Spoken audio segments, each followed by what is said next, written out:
Good afternoon, Ty. How you doing? I'm good. How are you? I'm doing well, thank you. First order of business. Pat Beverly is he available to play? Yes. Will he start? Yes. And you've had probably a number of lineups and injuries and all that this year. How much as a coach do you kind of like?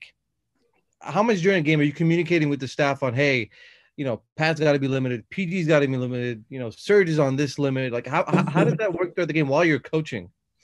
It works. I think just having a good, a great coaching staff around you and just, you're trying to play with it, the couple of days before, just trying to get the rotations down. But, the game always dictates what happens. But when guys want minute restrictions, you definitely got to stick to it and make sure you're doing the best, for the player. And like I said, having 3 or 4 guys on minute restrictions is tough, but it's just going to be good to get everybody back on the floor and just kind of see what we got. Do you ever just look at it and just go, oh, more, like react like that? No excuses. Just, do what you got to do, adjust and just take it from there. Thanks, Ty. Thanks. Go to Justin Russo. Hey, Teron, how you doing? Good. How are you? Doing well, thank you. Damian Lillard is so proficient on pull-ups, especially against deep drop. I know you're going to throw multiple coverages at him, but is this the type of game where blitzing him right away might be the most beneficial to the defense? Or is it like a let's see how the flow of the game is type of situation? I think we got to come out right away and blitz him, just put it on his mind. And we've always done that in the past. And, you can't let a guy like that, ease into the game. He's too great. And so we want to just come out right away and put pressure on him as much as we can. But you can't never let him see like how he's going or how he's going to play because, 9 times out of 10 he's going to play great. Thank you. Thanks. Go to Mason. Hey, Coach. I was just wondering if you could give us kind of a gauge of where the team is at mentally right now. Like, does it seem like they're kind of on edge? Are they chilling right now? How are they feeling at this point in the season? I think they feel pretty good. I think, keep having our practice and shoot arounds and just keep preparing, keep getting better, keep working on our habits. And the guys have been really good. They've been engaged. They've been locked in. So we want to continue to keep doing that. Thank you. Cam, you can go ahead. Hey, good afternoon, Coach. How you doing? Good. Coach, I want to ask you, with just about 20 games to play in the season, do you look at seeding at all? As it stands now, this would be your first round matchup. How do you feel about that, or is there another team you'd like to see? I like to make the playoffs first. How about that? Let's get in first, and then we'll worry about the rest of the business later. I thought I'd try that one, Coach. Yeah, I knew you did. We'll go to Miriam. Hey, Ty, good afternoon. Wanted to ask about Boogie and sort of adding him to the mix. What do you think he'll do for you guys, and what are we going to see today? He definitely has toughness. Definitely having a very skilled 5-man who can shoot the basketball, can pick and pop, can space the floor. He's a great passer. Great with his back to the basket. So the biggest thing for him is just seeing where his conditions at right now. And but like I said, he hasn't played in a while. But just watching him play, go over the plays the last couple of days, dunking the basketball, moving, he does look healthy, so that's good. Law, you can go ahead. Good to see you, man.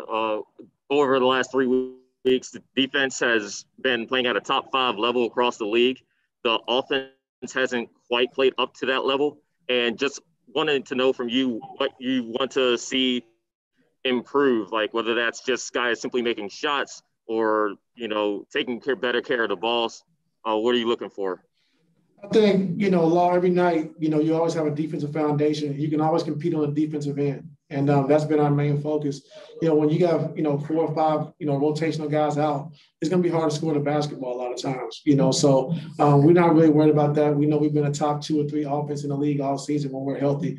So the biggest thing is just coming in every night, competing on the defensive end. And we know the offense is going to take care of itself. So, when you miss a lot of key guys, it's tough to score every single night. But the activity and the multiple effort on the defensive end is what we're really looking for right now. Go to Joseph Rye Ward. Hey, Ty. We've all kind of circled around this in various questions over the last few games, but is this the toughest season that you've had to deal with from a coaching standpoint, just from the schedule and the injuries and everything like that? I don't know. I have to look ahead. I mean, it's been a tough season. I think just the amount of games and the time frame that they're playing the games, it's tough. Like I said, we had a lot of injuries. And I think we're the number one team in the league. I think injuries to, top 80-year rotation. I think we're number one. So, just being, locked in every night, just competing, having no excuses, next man up mentality. And I think our young guys are taking advantage of that. I think Luke Kennard, Terrence Mann, Zoo, those guys are really grown, on a night-to-night basis. So giving those guys that experience, going into the playoffs, I think is huge for us because, trying to figure out the rotations now with everyone healthy, they have to be ready at all times. Farbod, you can go ahead. Hey, Coach, two quick questions. One, what do you think it's going to be like seeing Patrick Beverley and Rondo on the court together at the same time? I don't know. It's going to be fun to see. It's going to be fun to see. And they've been playing 5-on-5, pick up basketball before they got, before they ever play the games. And they've been on teams and stuff. So they got a good bond and stuff. But it's going to be a sight to see. And the other question is, Dame Lillard's, he's just having a crazy season where it seems like any time it gets to clutch time, he somehow manages to get it in. Just curious, what do you think about his season where he just seems like the worst player to go against in a tight game? It almost seems like he figures out a way to win every time. I've always thought he's a great player. I always admire what he's done on the floor. But this year, I just think this is definitely one of the years where he's an MVP candidate. And I mean, in the real conversation, with Nurkic going down, with McCollum going down, and to be able to hold that team together the way he has, I mean, it's been unbelievable. And, he's a great player, but just to, put a team on his back the way he has over the last 30 games with those guys out, it's just been great to see. And, you're happy for a guy like that. He puts the work in. He plays every single night, always ready to compete, stands by his team and by his city. So you always want to see those guys do well, just not tonight.